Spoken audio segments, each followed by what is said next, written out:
So yes. So basically, I'm just on. giving you. Okay, so we just go on straight. So the last time we went to court in July, the judge has adjourned the matter to October to give a ruling.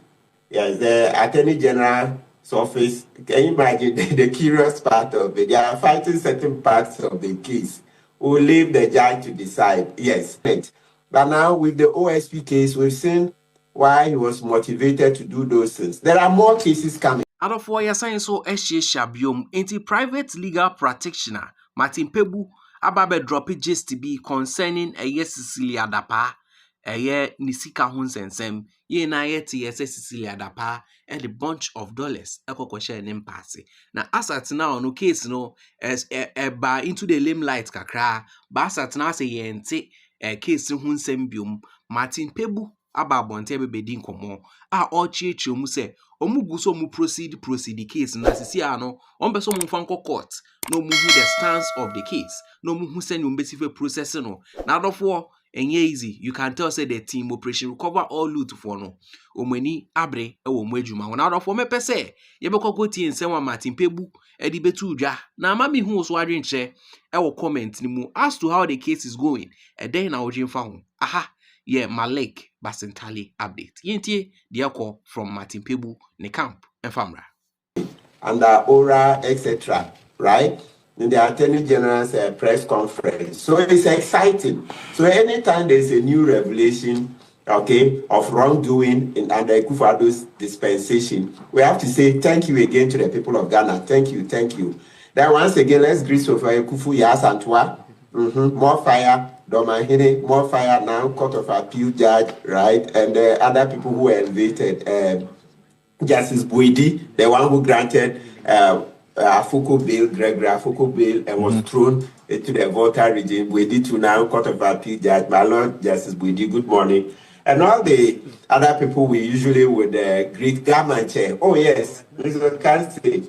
Let's not forget Kentucky Tech, which through Gamanche. You know, Gamanche won his case about over a week ago. Yes. You know, the last time I mentioned that there had been this case where they sought to remove Gamanche's name from the list of chiefs, the National Register. But Gamanche has won the case in the Supreme Court. So, good morning, Gamanche. More fire on the Cecilia Dapaa matter. Okay, so Mr. Okansi, yes. No. Well, come back to you. Yes, I'm gonna come to you. No. It's okay, Prof. It's okay. He's always talking about this. Let's push it. No, you want to find out? Yes, what the update is. What is that? Me and you. Was it the matter? The state of affairs on the? Me and you are in court over that. Yes, the state of affairs on the Cecilia Dapaa case. What's the latest on it? Counsel, quickly. Yes, so Sister Dapaa, there are a number of decisions, a number of cases. So let's mention ours. Professor Jampo and I sued the Attorney General at that time, of course, the office, but at that time, Godfred was in charge because he said that EOCO cannot investigate Cecilia Dapaa for money laundering because so far there is no evidence about how Cecilia Dapaa came by the money. Can you imagine? Cecilia Dapaa was found with plenty of money under her bed in her house, and then the ones the Patience Butchery allegedly took, and other ones. Attorney General Godfred, I mean, turn the law on its head that we should first of all find a predicate offense. That's if we can't show whether Cecilia Dapaa got the money from narcotics, whether from bribery, whether from murder, whether from robbery, etc., then EOCO cannot do such an investigation. And so they stopped EOCO. Of course, you know at that time it was Mamiti Wadu Dankwa, the cheerleader of bad governance in Ghana, supporting Akufo-Addo to do bad things. You remember the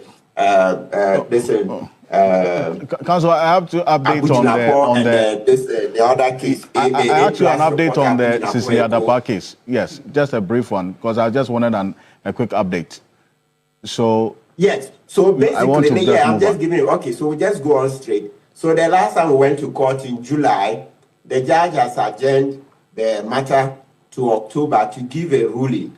Yes, the Attorney General's office. Can you imagine the curious part of it? They are fighting certain parts of the case.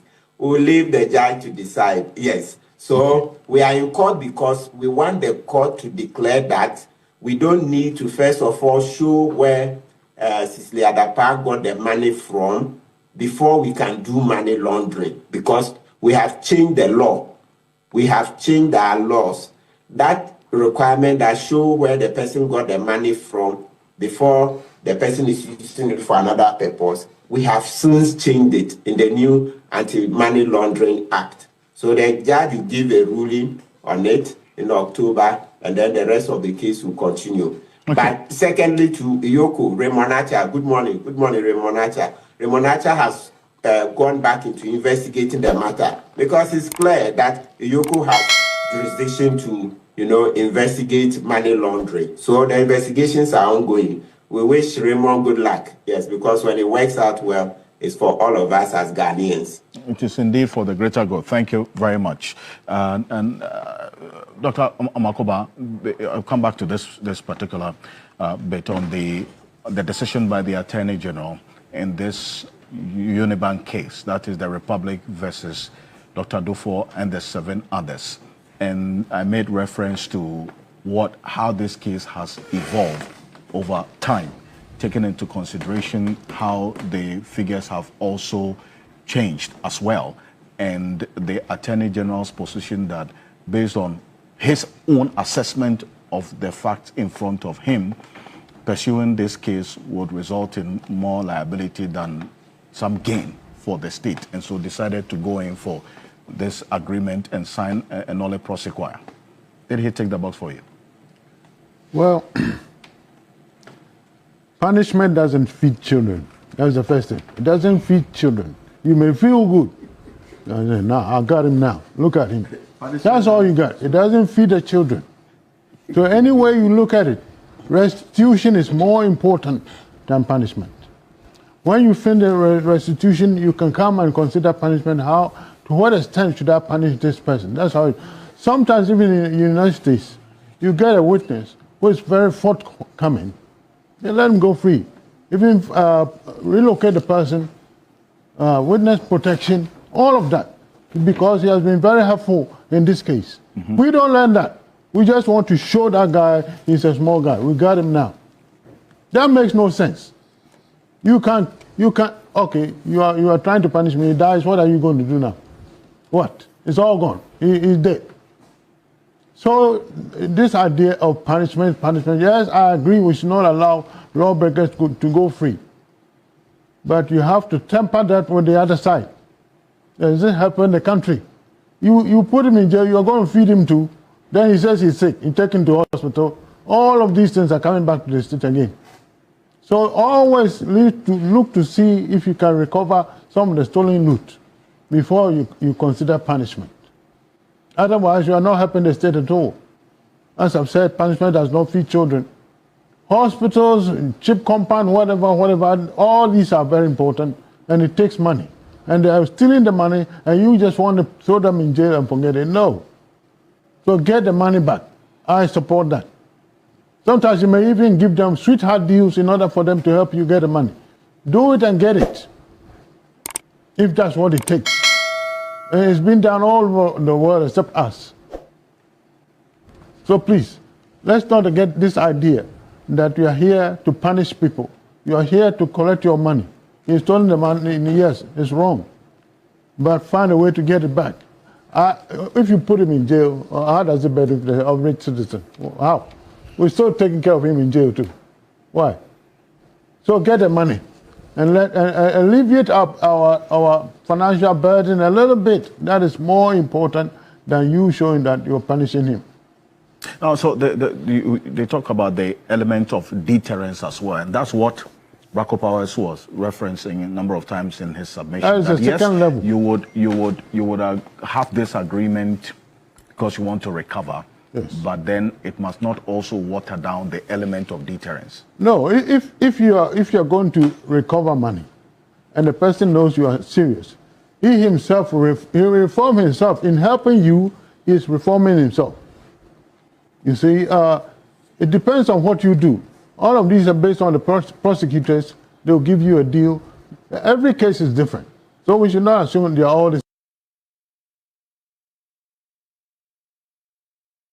same. No. If the person is forthcoming, why are you making things so hard for him? If he's forthcoming to make you get your money, even tell on others who have done the same thing. Wouldn't you make things a bit easier for him? And you want to make it hard so you can go and rant on his cronies? No, he won't. But there are some witnesses to cases. They will come forth, give you ideas, give you headlines. Go here, look at this. Yes, this is valuable information. And if it helps you get more money out, you cut his punishment level. That's how it's done. Sometimes a person is jailed 5 years. And then when he sees a high 5 years, my goodness, I'm going to stay in jail for 5 years, he starts talking. Mm-hmm. And when he offers valuable information to arrest others, the jail term is cut down. And that's how it should be. Every case is different. You should not lump all of them together. If a witness is forthcoming, help him. Help him by cutting his term of imprisonment so he can even give you even more help for you to get more money. Well, Dr. Zato, the attorney Nyame insurance guso a ohwe dwumadie no onka ho ontere wa hyem onye okese dwumadie no eguso a etwagu mesere se obe subscribe like dwumadie no share na ma afoforo enso ensa nka be kindly click on the notification bell no so send be di any news be at platform no so a wonso wo hunu die EOCO ene die eba ensam no yeguso ye to aso ofam you no eto aso a eye Martin Kpebu ene eye Dr. Amakoba, one of the founding members of MPP to aso some